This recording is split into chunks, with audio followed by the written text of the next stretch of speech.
ఓం సూర్యనారాయణాయ నమః.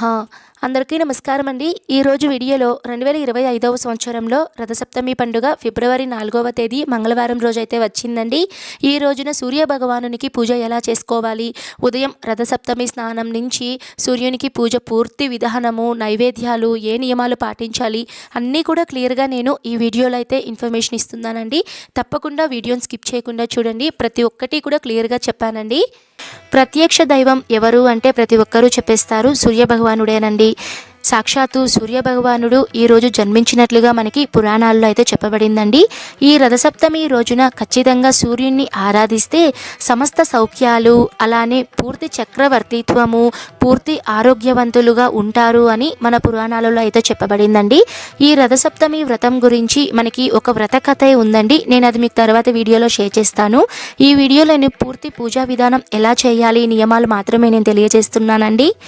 ముఖ్యంగా మనము రథసప్తమి పండుగకు కొన్ని నియమాలు అయితే పాటించాలండి.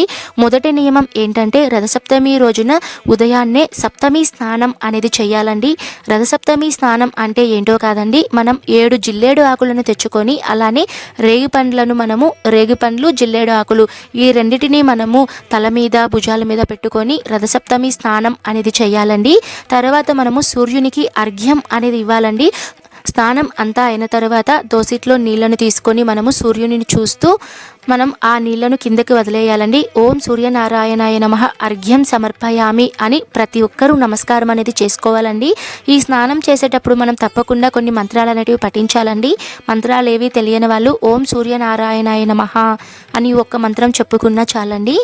తర్వాత నియమం ఏంటంటే స్వామివారికి ఎంతో ఇష్టమైనటువంటి గోధుమలతో దీపం అనేది చేయాలండి.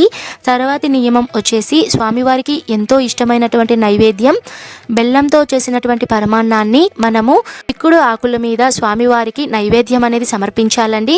అలానే ఈ రోజున స్వామివారిని ఎక్కువగా చిక్కుడు రథం అనేది పెట్టి స్వామివారిని చిక్కుడు రథంలో ఆవహించి పూజలు అనేటివి చేస్తూ ఉంటారండి.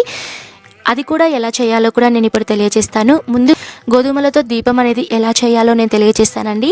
ఎందుకంటే ప్రత్యేకంగా గోధుమలతోనే దీపం పెట్టాలి, బియ్యం మీద దీపం అనేది పెట్టకూడదా అంటే అలా ఏం లేదండి.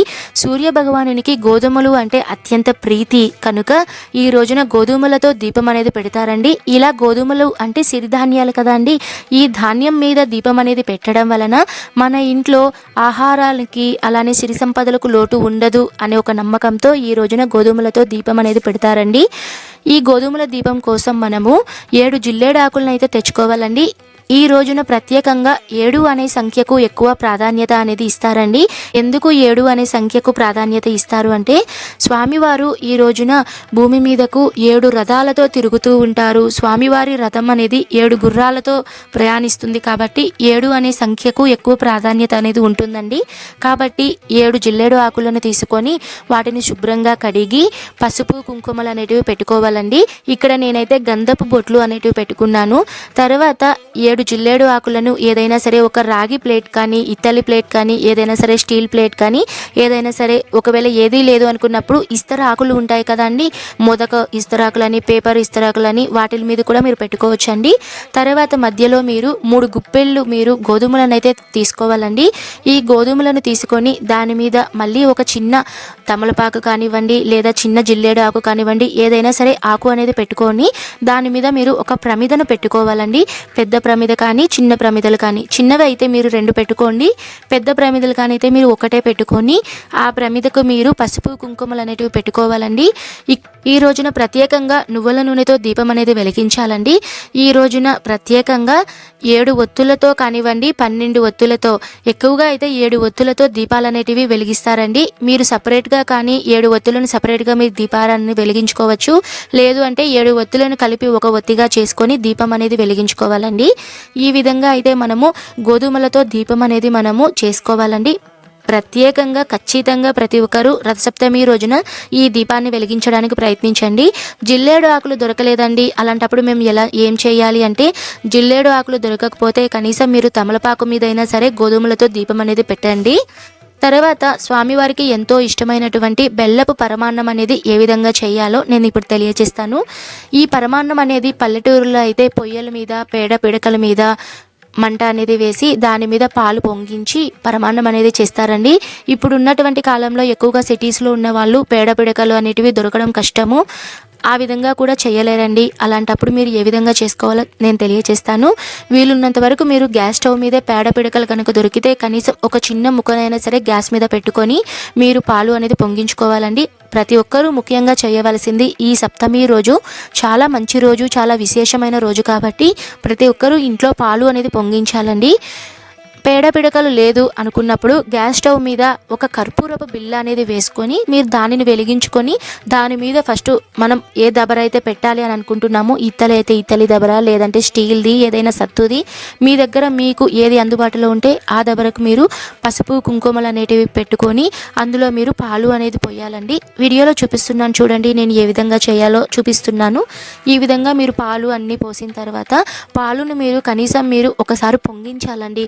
ఖచ్చితంగా ఆ పాలు అనేది పొంగిన తర్వాత మీరు అందులో ముందుగా మీరు ఒక చిన్న గ్లాస్ నిండా మీరు బియ్యాన్ని నానబెట్టుకోవాలండి. పరమాన్నం చేయాలి అంటే బియ్యం నానబెట్టుకోవాలి కాబట్టి కొద్దిగా బియ్యాన్ని నానబెట్టుకొని మీరు పరమాన్నాన్ని చేసుకోవాలి. బియ్యం అంతా ఉడికిన తర్వాత అందులో ఒక చిన్న కప్పు మీరు బెల్లం అనేది వేసుకోవాలి. మీరు ఇందులో యాలకులు అలాంటివి ఏవి వేయకూడదండి. ఇందులో మీరు ఓన్లీ బెల్లము, చిక్కటి పాలు, బెల్లము అలానే బియ్యము వీటితో మాత్రమే పరమాన్నం చేయాలి. ఈ రథసప్తమి రోజున ప్రత్యేకంగా చెరకు గడతో ఈ పరమాన్నాన్ని చెయ్యాలి అని మన శాస్త్ర ప్రకారం చెప్పబడుతుందండి. మీకు ఒకవేళ చెరకు గడ కానీ దొరికితే చెరకు గడతో మీరు ఈ పరమాన్నాన్ని చెయ్యండి. ఈ విధంగా పరమాన్నాన్ని మొత్తం మీరు చేసుకున్న తర్వాత చిక్కుడు ఆకులు, ఖచ్చితంగా చిక్కుడు ఆకుల మీద పెట్టాలి అని అయితే చెప్తారండి. ఒకవేళ చిక్కుడు ఆకులు కనుక మీకు దొరకకపోతే రేగి పండ్ల ఆకులు ఉంటాయి కదండి, అవి ఉన్నా కూడా మీరు రేగి పండ్ల ఆకులను ఒక 4-5 ఒక దగ్గర పెట్టుకొని మీరు దాని మీద పరమాన్నం అనేది పెట్టుకోవాలండి. ఎందుకంటే అర్కఫలము అని చెప్తారు కదా అండి, అంటే రేగి పండ్లు అంటేనే సాక్షాత్తు సూర్యుని స్వరూపంగా కూడా చెప్తూ ఉంటారు కదా. అందుకని స్వామివారికి ఇష్టమైనటువంటి రేగు ఆకుల మీద కూడా పెట్టుకోవచ్చు. ఏవి దొరకలేదండి అలాంటప్పుడు మీరు తమలపాకు మీదైనా సరే మీరు ఈ నైవేద్యాన్ని పెట్టుకోవాలండి. నేనైతే ఇక్కడ ఒక ప్లేటుని తీసుకొని అందులో 7 చిక్కుడు ఆకులను తీసుకొని దాని మీద నేను ఈ పరమాన్నాన్ని చెరకు గడ సహాయంతో నేను పెట్టుకున్నాను. అలానే 2 రేగి పండ్లను కూడా పెట్టుకోవాలండి ఖచ్చితంగా. నాకైతే ఇక్కడ కొద్దిగా పెద్ద సైజు దొరికాయి కాబట్టి నేనైతే పెట్టుకున్నాను. ఒకవేళ మీకు చిన్న సైజు కనుక దొరికితే చిన్న సైజు రేగి పండ్లను మీరు ఈ నైవేద్యంలో పెట్టుకోవాలండి. ఈ విధంగా మీరు పేపర్ ప్లేట్లో 7 చిక్కుడు ఆకులను పెట్టుకొని నైవేద్యం అనేది పెట్టుకొని మీరు పూజకు సిద్ధం చేసుకోవాలి. ఇంతటితో మనకి 3 ప్రాసెస్లు అనేటివి అయిపోయాయండి. ఒకటి రథసప్తమి స్నానం, తర్వాత గోధుమలతో దీపం, తర్వాత పరమాన్నం. ఇప్పుడు 4వ ప్రాసెస్ వచ్చేసి చిక్కుడు రథం అనేది చేసుకోవాలండి. చిక్కుడు రథం అనేది ప్రత్యేకంగా చేస్తారండి. ఈ రోజున 7 చిక్కుడు కాయలను తీసుకొని రథం అనేది నేను వీడియోలో చూపించిన విధంగా చేసుకోండి. ఇక్కడ చిక్కుడు రథం చేసుకునే వాళ్ళు చీకురు పుల్లల సహాయంతో, అలానే మనకి మార్కెట్లో పిక్స్ అండ్ స్టిక్స్ అనేటివి చిన్న చిన్న స్టిక్స్ అనేటివి మనకు దొరుకుతాయండి, అవి కూడా మనం తీసుకోవచ్చు. లేదు ఏవి దొరికినప్పుడు గుండు పిండిలు కూడా మీరు పెట్టుకొని మీరు రథం అనేది చేసుకోవచ్చండి. ఈ రథం అనేది రకరకాలుగా కూడా చేస్తూ ఉంటారండి, మీ ఇష్టం అండి. మీరు ఏ విధంగా అన్నా చేసుకోవచ్చు, ఇదే విధంగా చేసుకోవాలి అన్న నియమం అయితే ఏమీ లేదండి.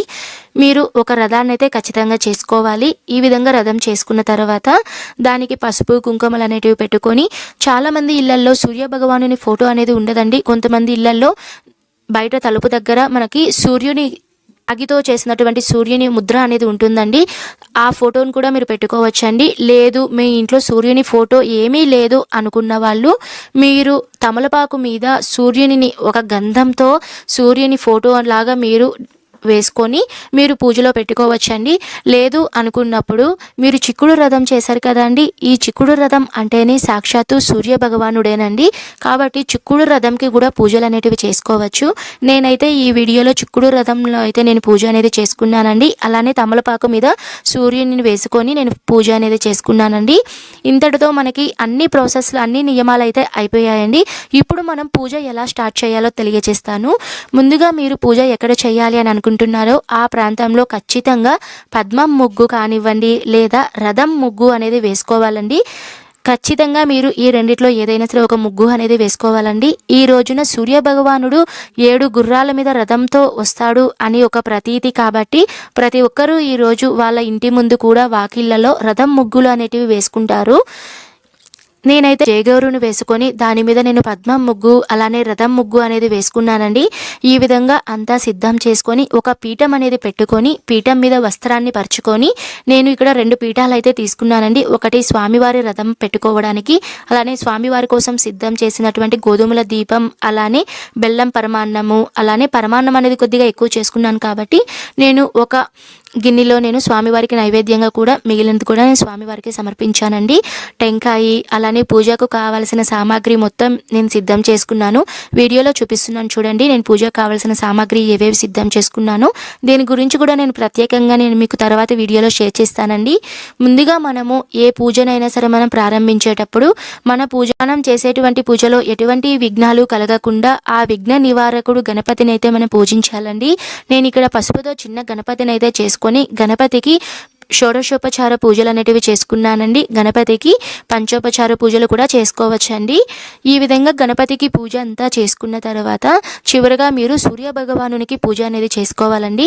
ఈ పూజా సమయంలో మీరు సూర్యునికి సంబంధించినటువంటి అష్టోత్తరాలు, అలానే ఆదిత్య హృదయము, సూర్యాష్టకము, సూర్యుని అష్టోత్తర శతనామావళి మంత్రాలు ఇవన్నీ కూడా మీరు పఠించవచ్చండి. ఎవరైనా సరే అనారోగ్యులుగా ఉంటే, మీ ఇంట్లో ఎవరికైనా సరే హెల్త్ ఇష్యూస్ అలా ఉన్నవాళ్ళు ఖచ్చితంగా ఈరోజు పూజ చేస్తున్నప్పుడు పూజలో కూర్చోవడానికి ప్రయత్నించండి. ఎందుకంటే మీరు పూజ చేస్తున్నారనుకోండి, మీ పక్కన ఎవరైతే హెల్త్ ఇష్యూస్ ఉన్న వాళ్ళు మీ పక్కన కూర్చోపెట్టుకొని పూజ అనేది చేసి మీరు పూజ చూసినా కూడా మీకు ఖచ్చితంగా ఆ సూర్యుని అనుగ్రహం అనేది లభిస్తుంది అని అయితే చెప్తారండి. ఈ రథసప్తమి గురించి వ్రతకథ అనేది కూడా ఉందండి. నేను మీకు అది తర్వాత వీడియోలో షేర్ చేస్తాను. వీడియోలో చూపించిన విధంగా నేను చిక్కుడు రథంని సాక్షాత్తు సూర్య భగవానునిగా ఆవాహించి అలానే స్వామివారికి నేను అర్ఘపాద్యాలను, అలానే వస్త్రాభరణాలు, అలానే యజ్ఞోపవీతం అన్నిటినీ సమర్పించి నేను స్వామివారికి ధూప దీప నైవేద్యాలను సమర్పించానండి. చివరిగా నేను టెంకాయను సమర్పించుకున్నానండి. ఖచ్చితంగా మీరు ఇంత ఆర్భాటంగా చేయాలి, అంత ఆర్భాటంగా చేయాలి అనేం లేదండి.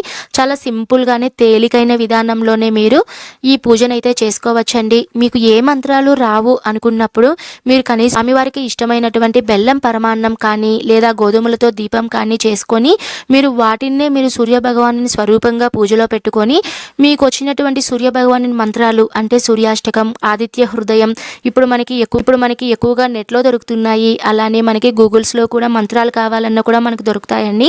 వాటిని మీరు చూస్తూ కూడా మీరు మంత్రాలు చదువుకోవచ్చు. అలానే నేను మీకు తర్వాత వీడియోలో సూర్యుని యొక్క అష్టోత్తర శతనామావళి కూడా మంత్రాలు నేను తెలియజేస్తానండి. మీకు ఒకవేళ ఉపయోగపడుతుంది అని అనుకుంటే ఆ మంత్రాలను కూడా మీరు వినొచ్చండి. ఖచ్చితంగా మీరు చదవాలి అనేం లేదండి. ఈ రోజున మీరు ఈ పూజ చేసినా చూసినా కూడా మీకు 1000 రెట్ల ఫలితం అనేది ఉంటుందండి. ఇప్పుడు నేను వీడియో అనేది షేర్ చేస్తున్నాను కదండి, ఈ వీడియో అనేది మీరు చూసినా కూడా మీకు ఖచ్చితంగా ఆ సూర్య భగవానుని అనుగ్రహం అనేది లభిస్తుందండి. ఈ విధంగా అయితే పూజ చేసుకోవాలండి. ఈ వీడియో మీద మీకు ఇంకా ఎవరికైనా సందేహాలు ఉంటే మీరు కామెంట్ చేయండి. ప్రతి ఒక్కరికి రిప్లై అనేది ఇస్తానండి. ఈ వీడియో మీకు ఎంతో కొంత ఉపయోగపడింది అని అనుకుంటే తప్పకుండా లైక్ చేయండి. ఎవరికైనా ఉపయోగపడితే మరో నలుగురికి షేర్ చేయండి. ఓకే అండి, నేను మరో మంచి వీడియోతో మీ ముందుంటాను. Thank you for watching. సర్వే జన సుఖినో భవంతు. స్వస్తి.